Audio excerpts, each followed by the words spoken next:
ఇది పొట్ట తేనె ఇక్కడ దొరకదు. లేర్ కేజెస్ అండ్ ట్రైబల్ పీపుల్స్ తో కంబైన్ అయ్యి వాళ్ళతో ట్రావెల్ చేసి ఎక్కడెక్కడ పుట్టలు ఉన్నాయి దాన్ని చూసి చెట్టు తొరలో పెట్టిన దాన్ని కలెక్ట్ చేసి క్రింద చేసి మేము బొండలు వేసి పంపిస్తున్నాము. ఇది కిడ్స్ కి ఎక్కువ వాడతారు. ఎందుకు అంటే ఇమ్యూనిటీ బూస్టప్ ఎక్కువ ఫాస్ట్ గా అవుతుంది. మదర్స్ బోల్స్ బ్రెయిన్ కి బాగా షార్ప్నెస్, సో అందుకే ఎక్కువ కిడ్స్ కి వాడతారంట కొట్టదు. సో న్యాచురల్ హనీ అంటే మల్టీఫ్లోరా హనీ అనమాట. ఇది అన్ని రకాల చెట్ల నుంచి సేకరించిన హనీ. ఇది ఎవరైనా తీసుకోవచ్చు, దేనికైనా వాడచ్చు. సలాడ్స్ లోకి ఎక్కువ, పూరీస్ లోకి బాగా సెట్ అయింది, చపాతీలో కూడా బాగుంది. ఇది కూడా ఇమ్యూనిటీ బూస్టప్ చేస్తుంది. అన్ని హనీస్ ఇమ్యూనిటీ బూస్టప్ చేస్తా.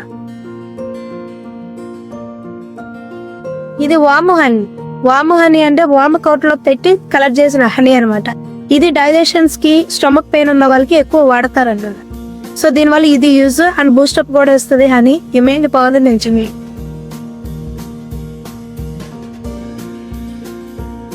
ఇది ఫారెస్ట్ అని అందరికి తెలిసిందే. సో ఇది ఫారెస్ట్ లో నుంచి కలెక్ట్ చేసిన హనీ అనమాట. ఒరిజినల్ కాదా అనేది టెస్టింగ్ అనమాట ఇది. ఇప్పుడు మనం హనీని వాటర్ లో వేస్తున్నాము.